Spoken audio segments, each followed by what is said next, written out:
In this video, we're gonna show you how we go from this to this. Let's roll that montage.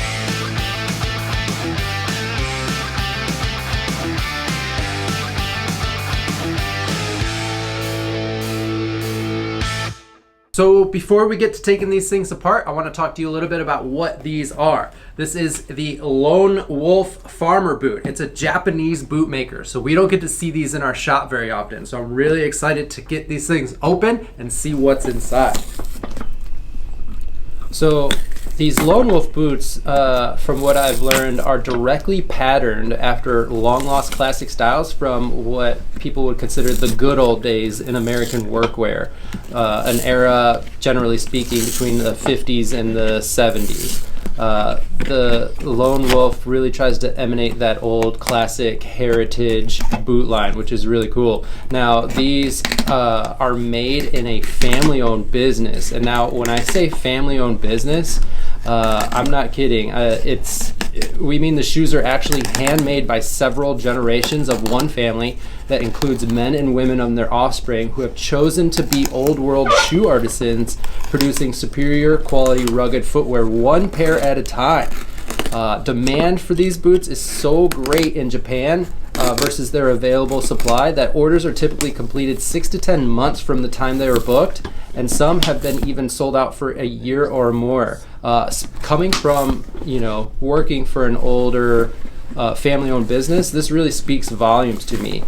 These things are so cool. They come with cat's paw rubber soles and heels, and not just anything.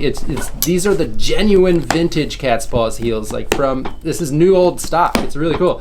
Now, cat's paw soles were regarded as the best rubber soles back in the day, and Lone Wolf is the only brand today still utilizing a vintage surplus of these soles for their production.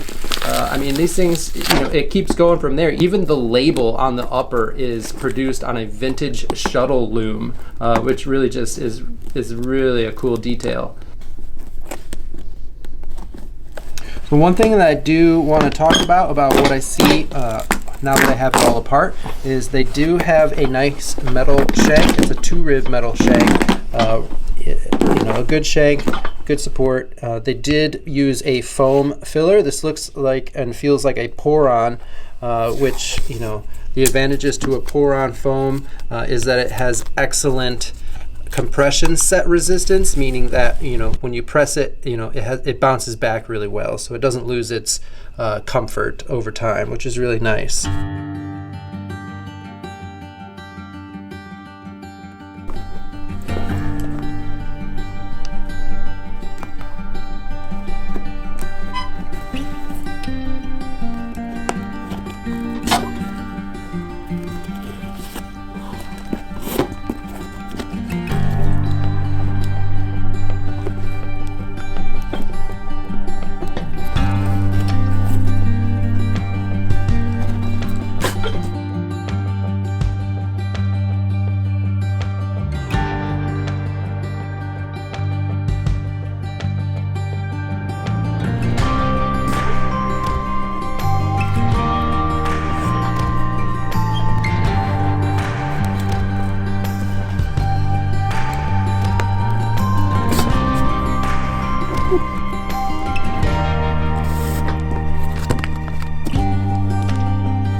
Okay, so we are going to be making a couple of changes to this boot, real subtle changes.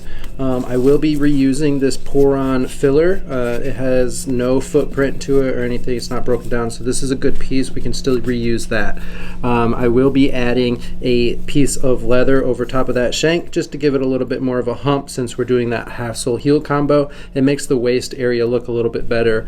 And then additionally, the boots did not have any kind of heel seat. It was just midsole straight to that heel. So I'm going to be adding this heel seat. It doesn't really make a difference structurally, but aesthetically it just kind of gives it a better profile, which you'll see towards the end.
while that glue dries, I just want to take a couple of moments to thank all of our subscribers. You guys are what drive this channel. We really appreciate you guys dropping down comments down below, letting us know what you liked, what you didn't like, and what you want to see in the future. I think it's ready. Let's go back to fixing boots.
All right, so here's the finished product. Man, I love the way that this came. Actually, I forgot to put my name on them, so give me 1 second.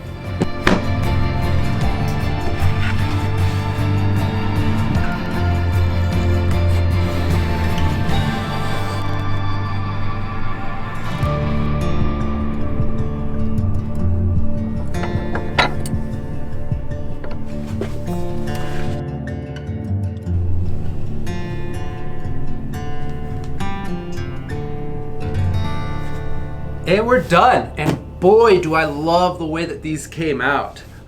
So just to kind of recap what you guys just watched, I took them all the way down and took the welt off and everything. We showed you what was inside and what really makes these a well-made boot. When I put the welt back on, I kept it with a storm welt. However, we switched it over to a natural color, and man, I love the way that that natural finish pops up against this leather. I conditioned the upper with a Venetian shoe cream, which is a neutral colored conditioner, so it doesn't take away any of that hard-earned patina that this guy put in on these boots. We outfitted them with the Dr. Sole half sole and heel combination in black cork, which is just an awesome sole. It gives it a really nice profile. I gave it a nice heel scoop to it, and widened that heel seat to really kind of accentuate that heel a bit. I finished it off with a tan top stitch and a tan bottom stitch just to kind of keep all of the colors neutral, and I really, really love this finished product. I hope you guys enjoyed this content. We will definitely be making more, so stay tuned and be sure to subscribe.